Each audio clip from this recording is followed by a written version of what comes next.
A very warm welcome to each of you, and thank you for taking your time to join us.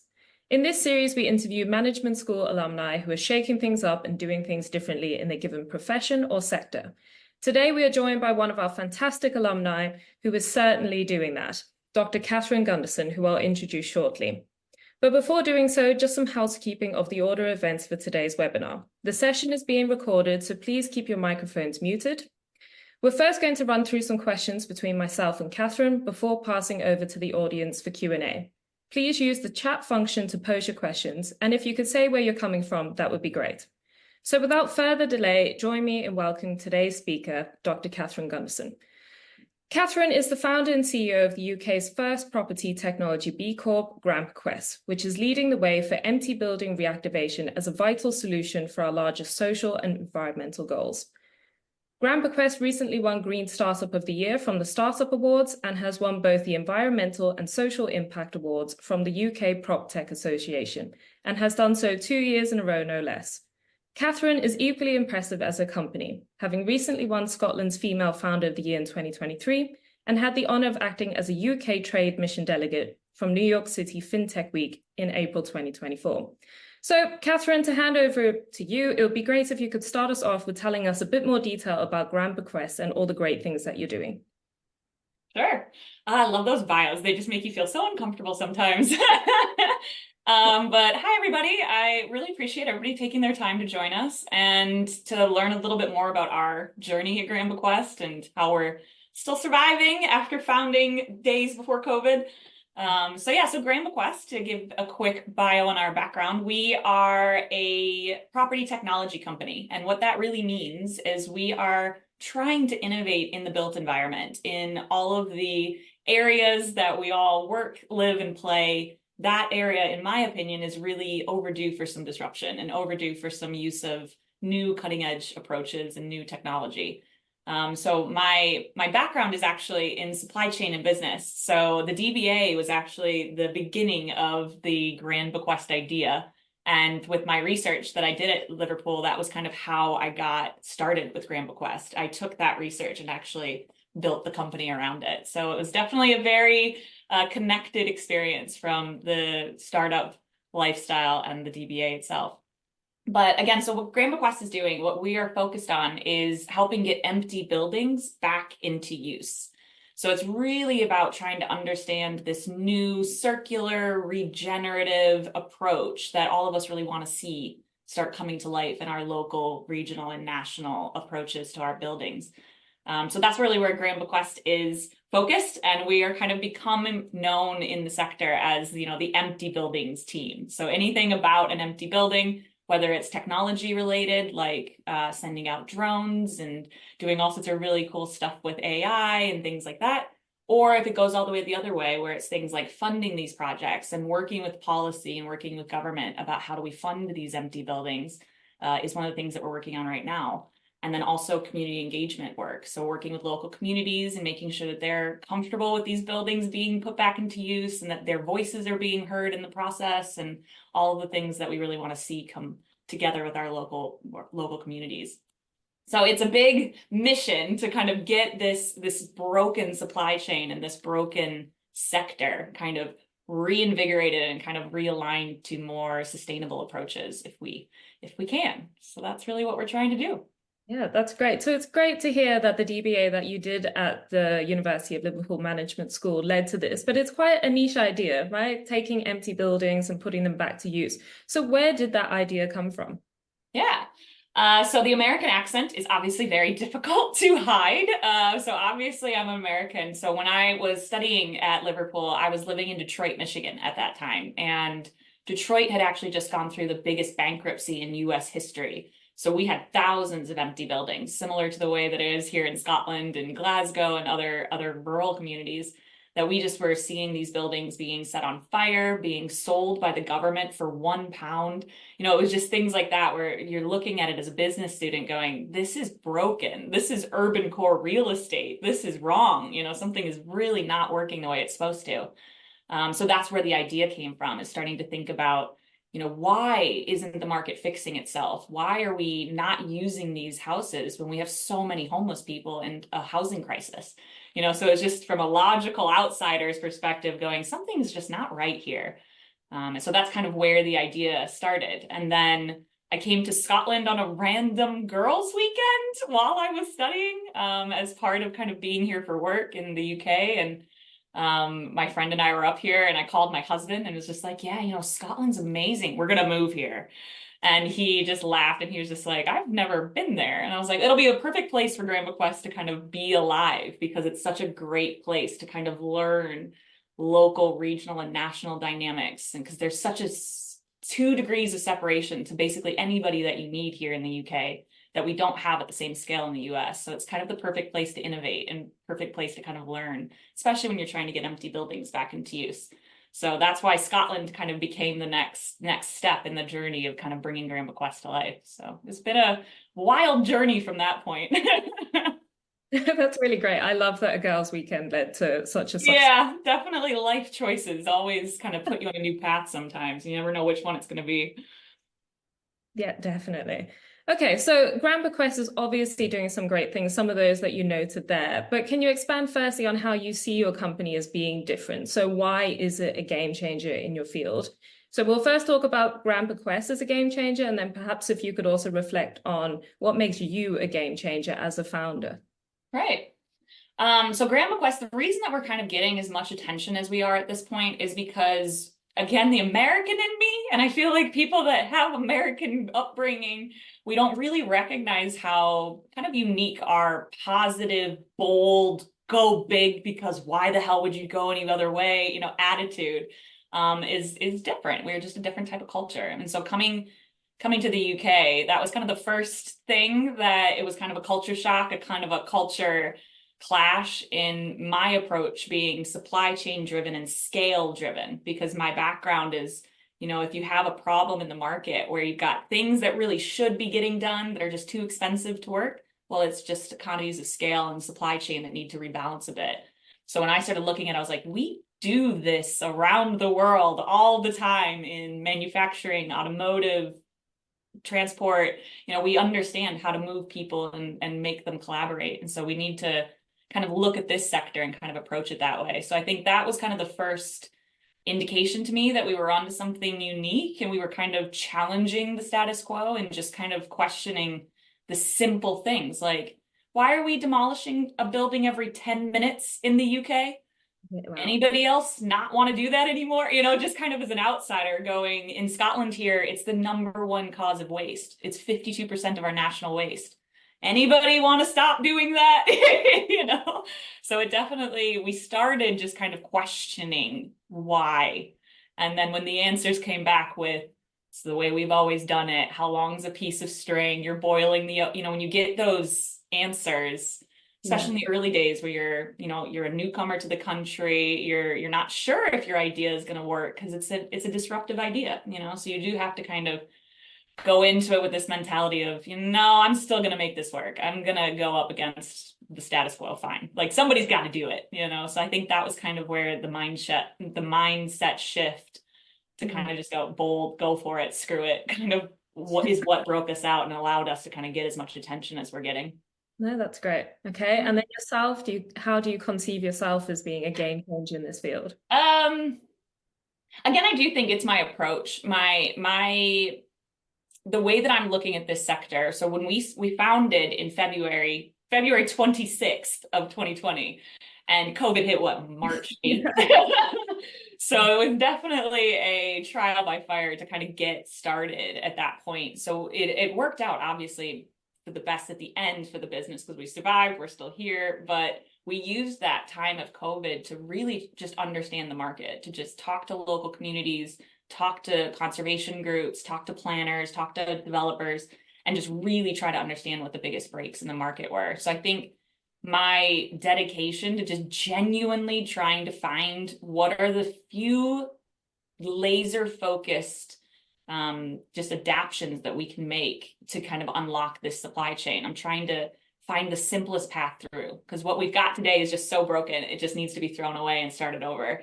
So that was kind of the first 2 years. And I think that's also why I have just gotten more and more determined to just continue to build this and continue to fight this fight, is because, I think all of us are eventually, especially as the planet continues to need more action and more leadership, I think all of us are going to start to have our topic, like what's our thing. I don't think it'll be weather and our jobs anymore. I think the thing that all of us will start to combine on is, what are you collaborating on? What social issue are you standing for? What are you like personally trying to deliver? And I think that's what I hope my role at Grand Bequest is kind of inspirational in that way, and just trying to show people that you can disrupt, you can go into a completely new country and a new sector, and you can kind of just chase the things that make you want to make the world better in your own capacity. So I think that's also been one of the things I'm trying to do, is kind of represent, like, yeah, it's scary, but just go for it. Like what's the problem? Most people, especially if you're coming at it from an impact-led, community-led, regeneration-led, just a core mission that people want to support. There's a lot of supportive people around these kinds of topics, so it's not as scary in that way. No, that's great. And it's really clear that your core beliefs are driving Grand Bequest there. So you mentioned issues of sustainability, issues of community. Are there any other core beliefs that drive Grand Bequest operations, or perhaps its vision and how it sort of works through the field? Absolutely. Yeah, it's definitely, I think the other thing is my approach being based on solving the problem. And I think, one of the times that we had talked previously, that was kind of one of my first, like, just obsessions, was it didn't feel like government, private sector, anybody was actually kind of looking at the problem, trying to solve it. We have a lot of really good interventions, bespoke one-off grants. We have a lot of really cool collaborations that kind of fizzle after a PDF comes out. This could be in any sector, really. I think this mentality of let's study it, but not actually risk anything, is where the private sector and startups really need to start taking on more responsibility. Like, we really do need to start looking at how we can kind of move these things forward. So I think to answer your question, yes, 100% sustainability in the planet and all of those kinds of things. So the B Corp, the carbon neutral, the net zero roadmaps, we've done all of that. And it's just a nice way of indicating to the market the type of company that we are trying to be. But I think one of the other core parts of the business that I really want to kind of help lead is this understanding of scale, this understanding of supply chain, this understanding of like technological infrastructure to allow us to start changing the way we collaborate, to allow us to start using data to start driving some of these social challenges. I think when it comes to ESG, we're good on the E, like we've gotten that figured out. The S is sophisticated. It's a little bit more complicated because you're dealing with people, you're dealing with community. And then the G is all of this as well, is this scaled approach to delivering positive impact, and kind of how do we bring all these things together? So trying to help articulate more high level, complex, wicked problem thinking to a sector that loves a phone call and loves a coffee, doesn't really want to log into a platform. And so it's a challenge, but it's an inevitability, really. All these sectors, it's inevitable that they have to start getting comfortable with data and tech, else they just won't grow. So it's coming, is what I'm trying to kind of help bring in as fast as we can, because this is social housing. This is to the heart of community. So we really need to get going, That's perhaps worth reflecting on, because you use technology and algorithms and AI latterly in quite interesting ways. So perhaps you can explain a little bit more about how Grand Bequest is using technology, because that was one of the things that sort of got you started. And when you look at it from face value, it's a property company. You acquire these empty buildings and then pass them on, but it's not. It's actually really sophisticated use of technology. So perhaps if you could elaborate a little bit more. Absolutely. Yeah, it's actually one of the parts that gets me the most excited, because I'm not a technical founder, but I am the CEO of a tech company. So it is, again, like a transition that you kind of have to make as a founder, kind of stepping into your new identity. So one of the cool things that we're trying to do is help highlight the tech that can help enable these community projects. And just as a quick note, we're not actually buying the buildings. We're building the tech to allow the communities to take on these projects, to allow the councils to get their assets back into use. So it's more about creating the technological environment that the funding can flow into quicker, that the impact can be calculated better. So it's more about creating the environment for the developers, the community, the funders, the partners to create a little bit more collaboration around the projects. And then we support the locals that want to do a community asset transfer or that want to take on a building, but it's more about us trying to create resilience within those local communities, create more public owned assets and create a little bit more strength in like our council's balance sheets and things like that. We have this very negative deficit approach to government right now, and it's just devastating innovation, in my opinion. It's just really stopping government from seeing all this amazing work that startups and other, academics and everybody's trying to deliver, when all the messages we keep getting is we don't have money, we don't have money, we don't have money. And then you go, but there's a lot of money out there right now that would love to support these kinds of things. So we just need to kind of use technology and be able to kind of articulate our messages a little bit more clearly with it. But that's that answer. But some of the other tech that we use, which is really exciting, is, for example, we have a partner that we work with. So a lot of the different things that we do, we're trying to create partnerships with other businesses so that when we grow, our partners also grow. So for example, we have a partner in Birmingham that has this really amazing drone technology that they use. And they specifically tend to work on heritage or abandoned, vacant, derelict, whatever term we want to call these sites.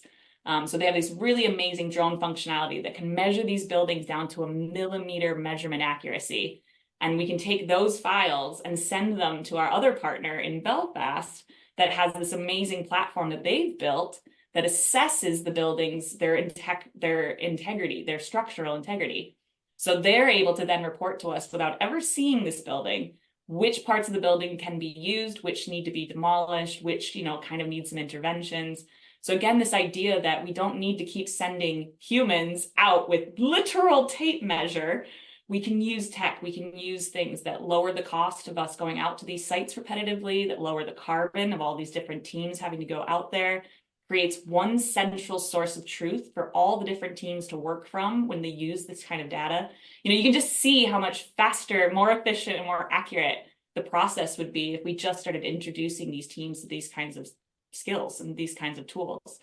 But it's too hard to ask them to do that. It's too hard to create that much knowledge with all these different buildings. So we're trying to create that hub for them, to create that almost login, buy a package and move on kind of ease is what we're trying to be seen as, is the heavy tech behind us, but very easy for the people that we're trying to support, is kind of where we see the role of tech and AI and all of that buzzy words. We're just trying to use it in any way that we can that makes saving these buildings and supporting these communities faster and easier, and then eventually cheaper. So that's the point of how we can start using tech and AI to stop being this buzzy stuff and start actually using it to solve the problems we want to see solved. Yeah, that's amazing. It's great to see it in application. Okay, so through your discussions there, you reflected on some of the challenges you have encountered. Obviously, you were a startup during the first sort of wave of... During the fun times, yes. down. So I think for the benefit of our alumni, it might be useful to reflect on some of these obstacles that you've had to overcome in your journey. So let's split it in two questions. So firstly, you as a founder, and in particular as a woman in a very male-dominated industry, and then we can talk about Grand Bequest as an organization. What are some of the organizational challenges that your organization has faced? So. Absolutely. Oh, the challenges. Anybody that started a business around now is understanding it's a pretty difficult market to be growing in at this point. Just cost of living, inflation. And I was talking to another founder, and they do manufacturing. They go, anybody else remember the Suez Canal stuff that we all had to deal with back? So it's just, you forget at the scale of how many black swan events we keep having to deal with. Yeah. So that definitely makes it a little bit more challenging to kind of accept, is it me? Is it my approach to my business? Is it what I'm working on and what I'm doing? Or is it the market is just making it even more challenging? And as a woman too, it definitely, all the different things that we hear about, women don't ask for enough money, we're not courageous, and, all this negative news we get is relentless at a lot of points, but a lot of the times it's accurate. A lot of the times women aren't asking for enough money, and we aren't being funded at the rate we're supposed to be, so It is challenging. But I think one of the things that I love about being a female founder is the fact that we actually, I think, are the solution to a lot of the challenges that these supply chains are facing. I think we've had such a run on competitive approaches. So it's all you're taught in your MBA and you're taught is competing against your competitors because you're all gonna zero-sum game attitude. And all of the women that I talk to now, none of us are interested in competition approaches. We're all interested in how can we partner and how can we collaborate?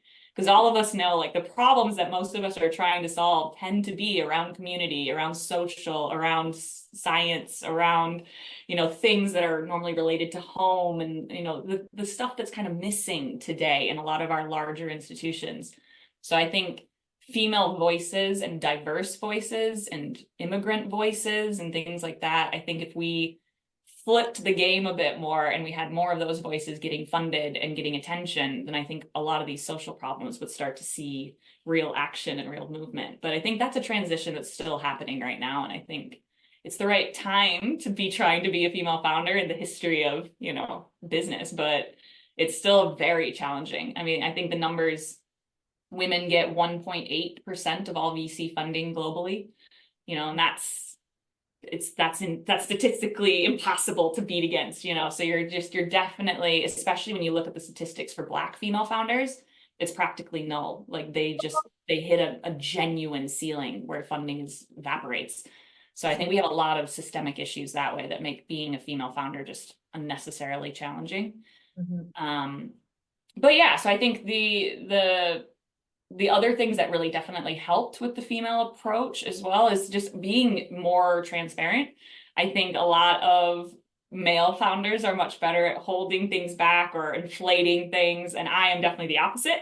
I'm definitely, how many people want to be involved? Let's collaborate. This is not a problem that I'm going to solve magically on my own. The only way something like this at this scale can get fixed is by convening and collaborating as many different stakeholders of different sizes. So my day will go from talking to a local developer that has a church or a kirk that they want to save, and then the next call I'll have is with a partner at Ernst & Young, and then I'll have a panel at Morgan State. It's just such a variety of stakeholders that I think women and people that are comfortable kind of going outside of their own culture and go other places and things like that, I think it just allows that collaborative approach to just genuinely form more quickly. So I think as we get closer to more of our net zero goals and more of our, societal challenges that are just continuing to get tougher, we've got population growth, urban density challenges, clean water, like we still have such frustrating challenges that we need to start solving. So I think that's the female immigrant diverse approach that needs to come in to kind of help fix some of that, in my opinion. So I picked my topic and I think a lot of us are kind of out there kind of figuring out what our topics are. And I think that's kind of fun. Yeah. And then your second question was more about just Grand Bequest in general, right? Well, I think it's quite interesting because the first time we actually met, you spoke about the same things and about the challenges of being a sort of female founder in such a male-dominated industry. And you spoke about how the DBA that you did at Liverpool gave you the agility to move between these different people that you have to talk to and this sense of legitimacy. So that's quite interesting. So it's nice to see it developed over time. Okay. And to be honest, I mean, like being able at the beginning too, the interesting thing when I was studying the market, because obviously I came, I understood home renovation from just renovating my own home. Like that was my exposure to the market. And so that first year, it definitely, if anything, it helped me know that a lot of things can be learned. It kind of gave me that confidence that most of the stuff isn't that complicated when you break it down into the smaller sections, and when you start kind of accepting that critical thinking approach can probably unlock pretty much any topic. I think it gave me that underlying confidence that no matter how complicated this thing ends up turning out to be, it doesn't matter. You can still kind of collaborate your way through it and think your way through it. We're all humans. This isn't rocket science. We have house, we have people that need house. Let's put two together. Like we can find our way through this one. So there was definitely less imposter syndrome than I think I would have suffered if I hadn't taken the time to kind of educate myself to a point where I knew I could engage. But I think it also opened a lot of doors. You know, a lot of people respect that DR, and they respect people that, you know, at least indicate that they can stick something very painful out long enough to kind of successfully complete it. So I think it kind of showed people that, you know, I'm able to kind of talk the talk, and then hopefully we'll be able to continue to demonstrate, to walk the walk. So I think there's the confidence that you get internally, but then there's also the confidence that you project externally that really does help kind of move your mindset forward and move your ability to kind of collaborate with different types of people forward. Because a lot of the times we're talking to, you know, structural engineers, and then we switch over to talking to heritage consultants, and, you know, each one of them have their own language, and, you know, talk to tech developers, and then talk to architects. You know, like, you have to learn terminology, you have to learn acronyms. You know, there's so many acronyms in the UK, my lord. You know, so, and each sector is always different. So yeah, it is, the bigger the scale of the problem, the more agile your mind has to be in order to kind of question what you're hearing. Is that right? Is that wrong? Is that good advice or bad advice? Should I take it on board? How does that affect all these other things that we're thinking about? You know, it is a very fun challenge in that way. But yeah, I think the DBA also, one of the things that I was actually talking to somebody about the other day, ironically, was helping me recognize in the very first year of the program, the idea about like epistemology, a word I can never pronounce, ontology, all these like thoughts about thinking and thoughts about knowledge, and like how we see the world and how we project onto it, and all those concepts I'd never been exposed to. And I think that also shook my belief in these status quo institutions. You know, all of that, you know, even when we think about finance, the way we approach it is risk and return. And we only built those systems a little over 100 years ago. And we've just been taught that that's just the way it is, and you can't revolutionize any of it. But now we're saying risk, return, and impact. And this new impact investing and this new impact finance world is developing. And that is wildly different than what we've ever done, you know, and that's happening right now.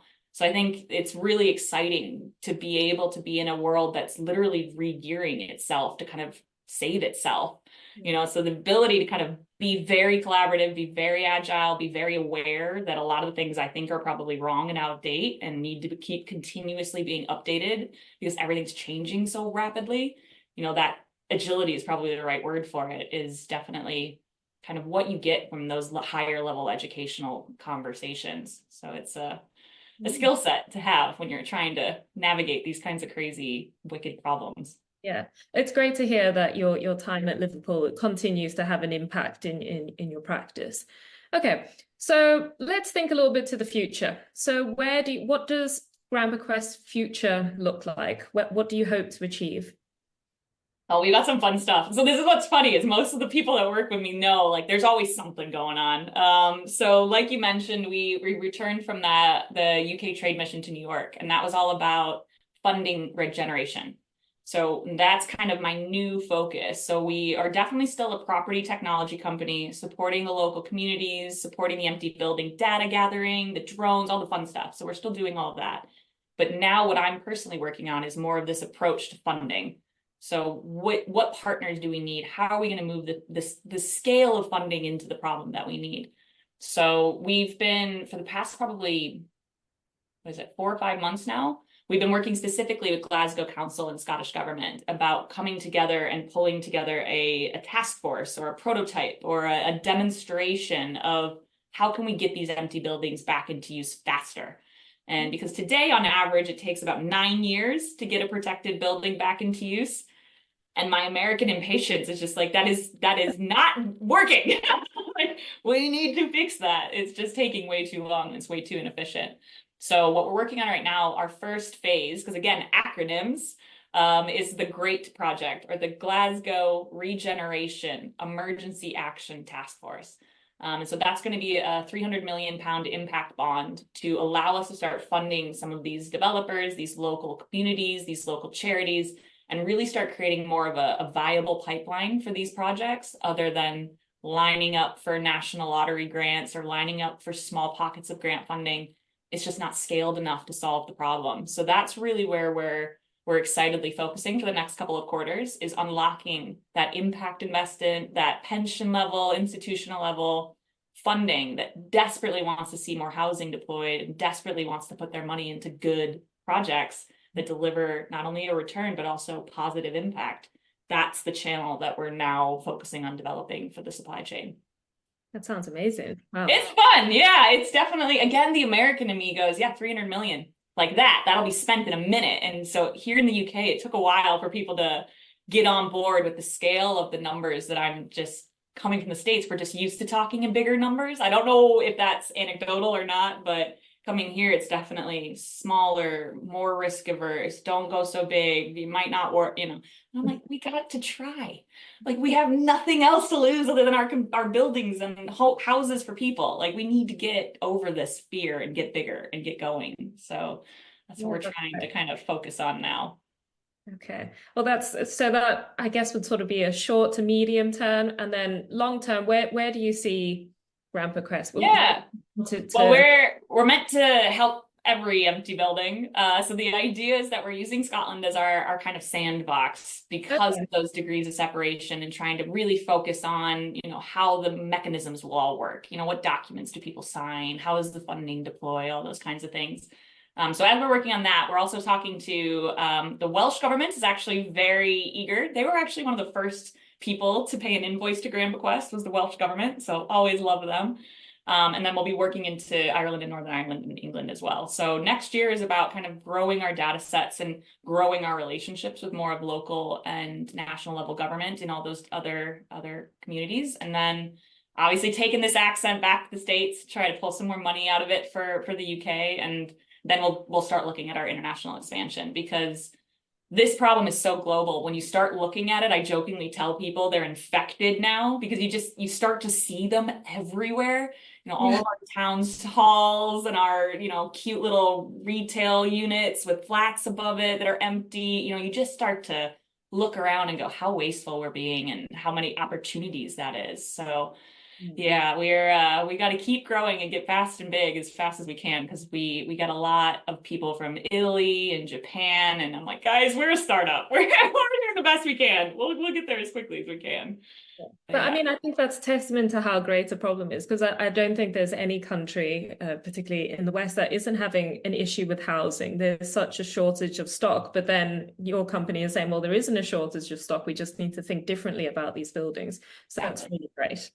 Okay, so as your company will inevitably grow over the course of the future, perhaps for the benefit of our alumni who have joined us, what kind of skills and strengths do you look for in the people that you work with, or perhaps recruit? Ooh, that's a good one. I've been thinking about that a lot lately, because one of the things that we do is we also partner with universities. So we're partnered with Edinburgh University and their Edinburgh Futures Institute, which is a brand new initiative around creating these new master programs, kind of looking at things like AI for good, circular economy, and sustainable cities. So we actually work with a lot of the master and PhD level data science students and kind of bring them in for their research and their apprenticeships, and kind of help them, see real problems. Because again, that was kind of from my doctorate as well, is action-based research, practitioner-based, like, here's the real world. It's plenty messy, like, enjoy studying part of it.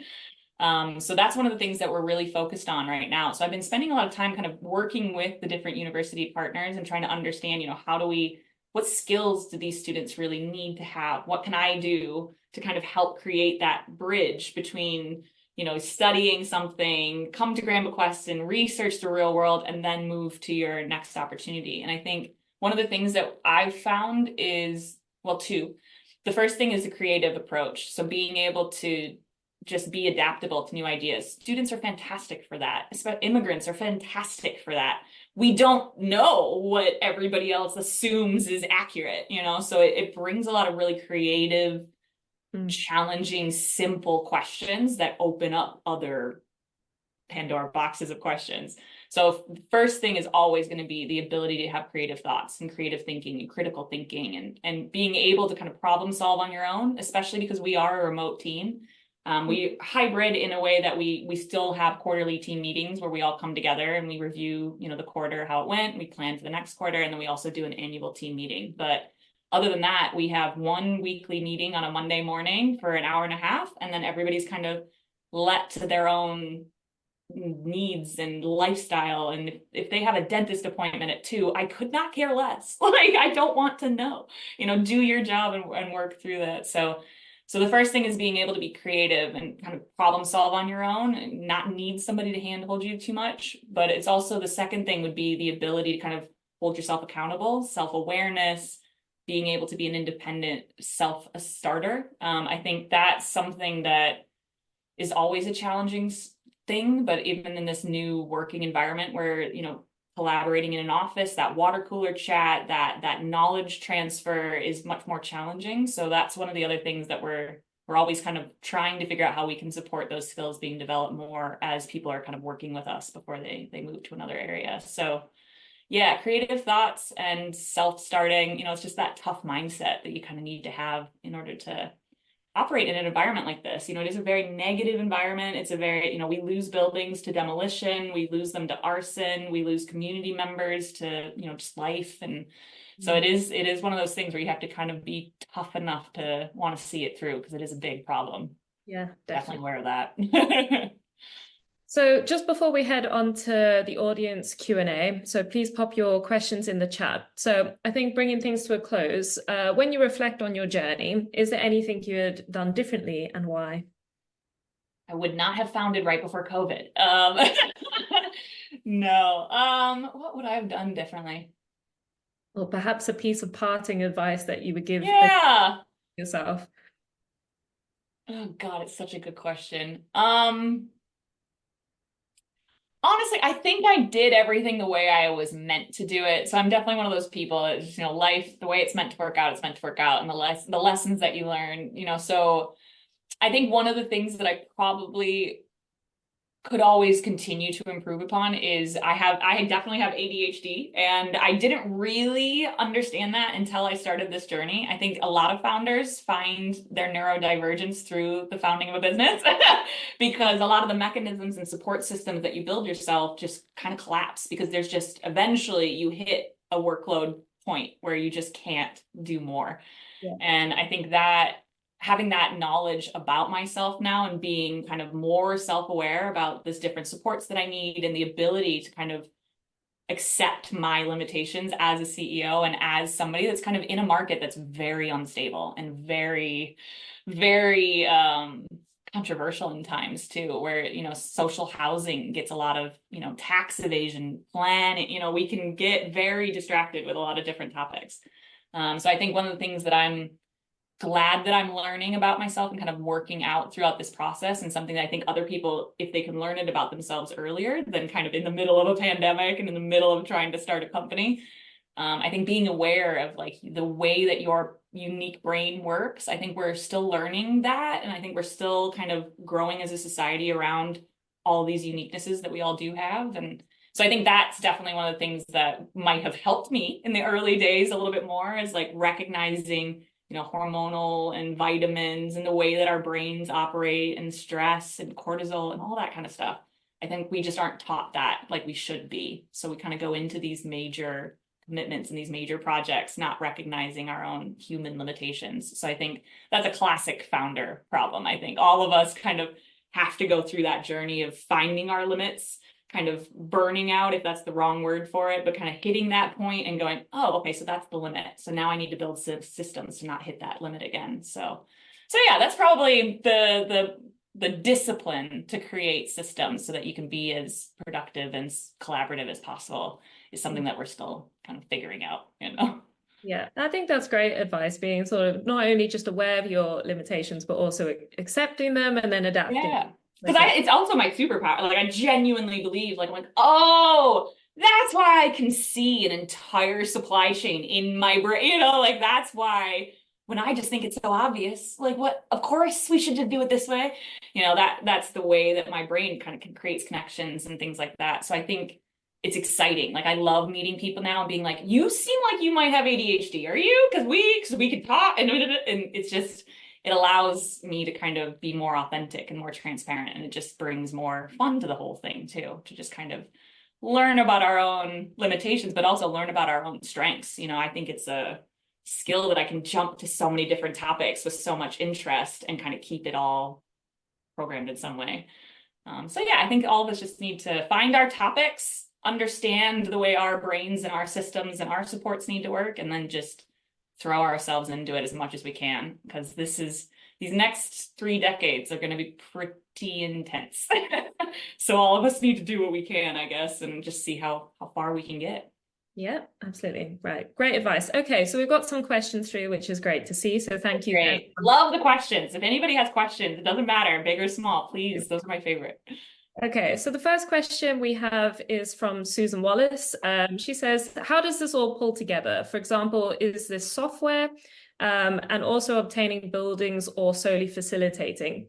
So has your company put people in homes? So basically, how does it work? We spoke about that a little bit earlier, but perhaps we just need to... No, it's a great question, because we're definitely a startup. We're definitely still kind of figuring out our place in the market and all those kinds of things. But the idea is that if you were a local community member, what we would call a member, if you're somebody that has a building in mind, you walk by it, you commute by it, you just know about this building and you really want to see it saved. So you could send that building to us on our app, and then that would allow our algorithms to actually kick, and then we would create what's called a grand grade. So that was actually the proprietary first algorithm that I designed as part of my research at Liverpool. So the ability for us to take in a variety of different data sets about buildings. So things like, is it in a conservation area? Is it listed or protected? Do we know who the owner is? Is the owner interested in saving the building, or are they using it for tax evasion or using it for some other purpose? So all this different type of data. But then also, what does the community think? What does the community want? Have they tried to save this building before? What's the state and condition of the building? What's the state and condition of the materials? What's around it? All of these kinds of questions. Today, we have to answer those ourselves. But now we need to start building tech. We need to start answering those questions with data, as opposed to humans having to constantly figure all this out on our own. So that's really at the heart of what we're trying to build, is this ability to pull as much information as we can about these buildings so that we can support the communities coming up with those plans. So what do you want this building to be? Is that viable? Can we help you get funding for that? What else do we want to know or want to see in these projects, so that we can kind of help craft those stories and kind of make that funding journey a lot quicker and a lot easier. So that's the community side. That's always going to be kind of our bread and butter and our focus, because in my heart of hearts, I know that the communities know these buildings better than any data set ever will. And the communities know what's right for their community and what really should kind of happen. So this local development plan, the work that Scottish government is doing about transforming planning and bringing communities in, that's really what we're trying to support when it comes to these specific buildings. Then on the other side, we have the funding. So like I said, trying to spin up more of these larger scale funding vehicles or mechanisms, so that more of this high scale funding can start finding these communities. Because right now they are so separated from each other. It's probably the furthest apart. You've got high scale funding and you've got family offices and high net worth individuals and housing funds and all these kinds of vehicles. And then you've got these community groups, these beautiful projects. So our job is to kind of convene those things and kind of use technology to make that connection a lot easier for everybody. So like I said, we are a startup. We just closed our first round. So we just built our first app. So we're still kind of moving things forward from the tech side, but spending a lot of time working on policy, government, helping draw out those supply chain breaks, finding the right partners, finding the right people that really want to see this supply chain regenerate. So groups like Robertson Construction Group, fantastic team there. Savills is another one. Crisis, the homelessness charity, is actually one of our first investors. So again, delivering social housing is a huge part of this supply chain problem that we're trying to kind of unlock. So yeah, it's complicated because it's still kind of new. We're still figuring out the pieces, but once we get this funding thing generated and moving, I was just on a panel at Morgan Stanley 2 weeks ago, kind of talking about, how these funds and these institutions really need to start helping us startups. Those of us on the ground really need to see some more support from these teams. So that's kind of what I'm working on right now. But we're definitely working away. We're doing the best we can on it, but there's a lot of pieces still kind of being pulled together at this point. Yeah. Okay. So there's just a couple more questions. So another guest, Susanna, has asked, do you only work with urban structures? How about remote locations? And this guest has also asked, would it be possible to contact you directly with some more questions? Absolutely. So once the session is over, those who registered, I'm assuming that Grand Bequest and your contact details will be shared there. Oh, for sure. Urban structures, what about remote locations? So that's I actually live in the Highlands. So that's again what's so nice about being a hybrid / remote team that's exactly one of the things that I'm frustrated with is the fact that the urban core gets the funding, gets the attention. So that was one of the first things, again, when we looked at the supply chain. I don't remember the numbers now, but it was something anecdotally like 48% of all funding for regeneration projects and just community-led projects was 48% was Edinburgh, and then like 33% was Glasgow, which left a fourth of the funding for the rest of Scotland. And I was just like, this is so broken. Like, we have so many communities that are just as deserving, especially in the deprived communities. So that was actually one of the first data sets that we looked at pulling in was census data and deprivation data and housing funding data, and trying to use that information to level the playing field more and kind of use data to identify these kind of biases.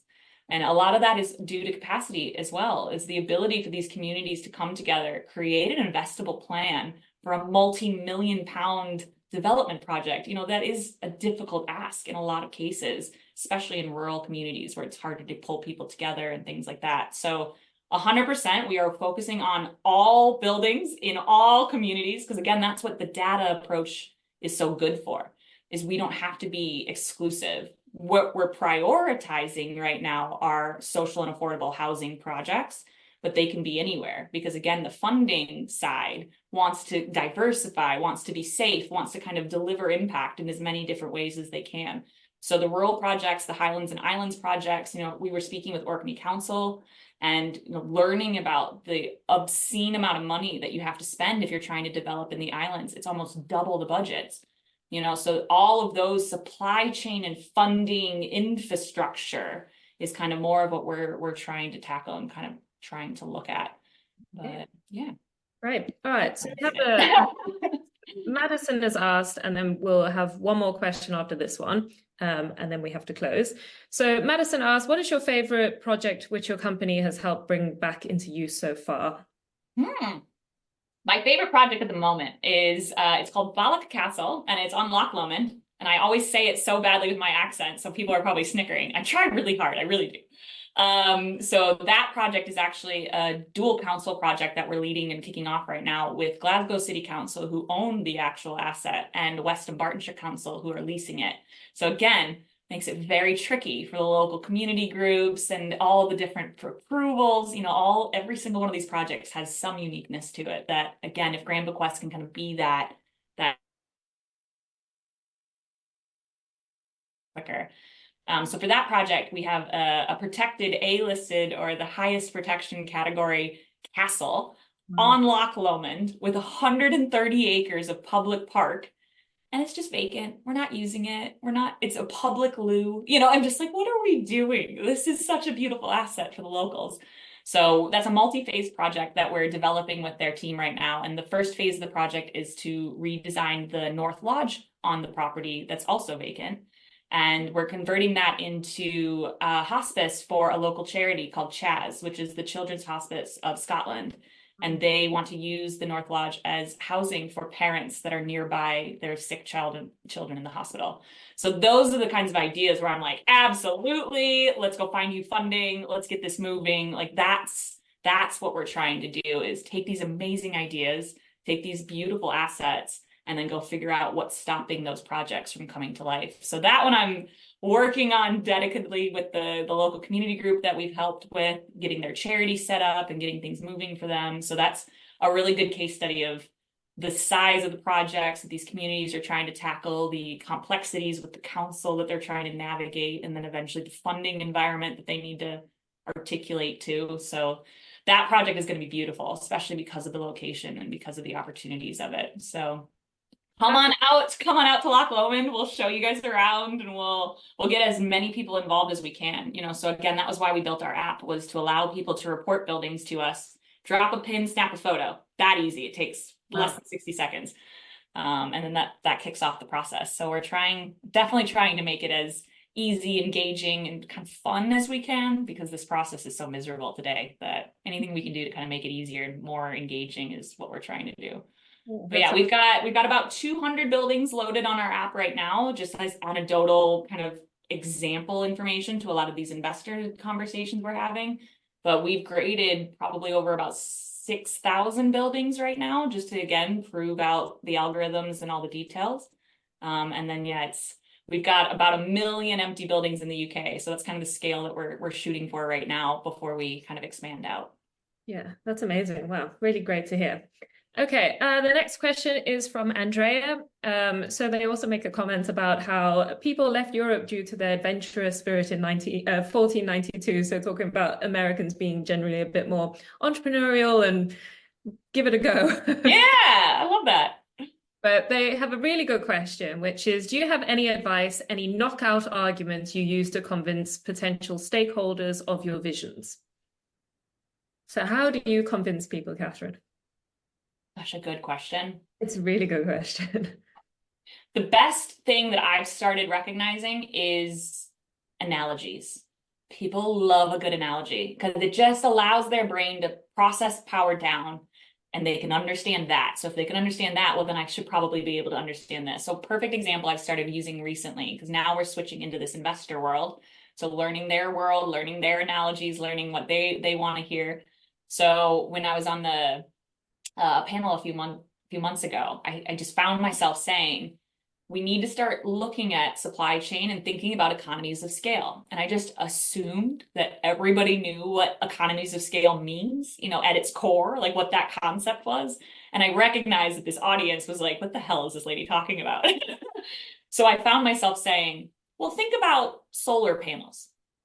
Back in Y2K, 2005, kind of when they were bubbling up and we were talking about them, they were too expensive, a hippie-led thing, will never financially viable, everybody hated it. It was never going to work. Heritage assets don't want solar panels on them, all the reasons for them not to work. And now here we are in 2020, 2024 timeframe, and solar panels, because of economies of scale and supply, are so cheap that farmers are using them as fencing now, because it's cheaper than buying fencing. It's just to take an old solar panel and put it in the ground and use it as a barrier. So I'm like, think about what must have happened in that small time frame for a scientific idea, a hippie thing that would never work, to become so viable and so cheap that now it's a natural market leader. So I'm like, that's what I'm trying to do here, is trying to kind of create analogies that people go, oh, so if she takes all the empty buildings, then maybe we can get the cost down, because that's more projects for more companies to work on. And it makes it easier for us to then get data and get people and train people, so then their brains start going, okay, maybe it's not too crazy of an idea. We have done this in other sectors, so definitely I speak from an academic background when I need to, but as many opportunities as I can, I just I get empty buildings back into use by helping people with tech, like it's trying to just come down to the simplest words ever. But it's a hard one. And I use a lot of advisors to kind of bounce those ideas off and watch their reactions and go, okay, that one didn't work. All right, let's try something else. So yeah, board of advisors, people love being asked to be an advisor, especially at a cool startup environment. So you'd be shocked at how many people want to kind of help and want to be involved. So yeah, using advisors to brainstorm the simple language is the most effective tool that I've been able to kind of get through. But it's so much harder than it looks. It is so much more difficult. Yes. No, that's great. Thank you. And then I guess to bring Q&A to a close. So Susanna's asked again, how can we get the app? And I also think it would be quite useful. How can people get in touch with you? How do they? Absolutely. Here, I'm going to throw it in the chat. So the app is actually just launched. It's kind of being still internally used. So don't judge. It's still kind of going, but I happily would love you guys to use it, test it, play with it, break it. So that's the direct website for the app, and feel free, give us as much feedback as you guys can. And then my email is just Catherine@grandbequest.co.uk. So anybody who wants to be in touch, wants to get involved, has a building, any of those things, like I said, our job is to pull as many interested people together as we possibly can. So reach out. I am on the circuit of conferences in the next couple of weeks, though. So if you don't hear anything from me, it's because I'm definitely out on the road. But I will definitely be in touch as quickly as I can. Okay, brilliant. And we will ensure that all of that information is included in the information that gets sent out. Okay, so just to close things off, just the screen is on the wrong one. I'm in like two different chats with the thing. Okay, right. So thank you so much, Catherine. It was so great to hear about your insights and your experiences and about Grand Bequest and all the amazing things that you're doing. Please keep us updated with that. And then I'd also like to thank everyone who joined us today, wherever you came from all over the world. Thank you so much for taking the time. The recording of today's session will be sent to everyone who registered and will also be uploaded to the ULMS alumni pages. So we will be sure to include the website and your contact details, etc. So with that, thank you to everyone, and in particular, Catherine, and I hope everyone has a nice day, and goodbye.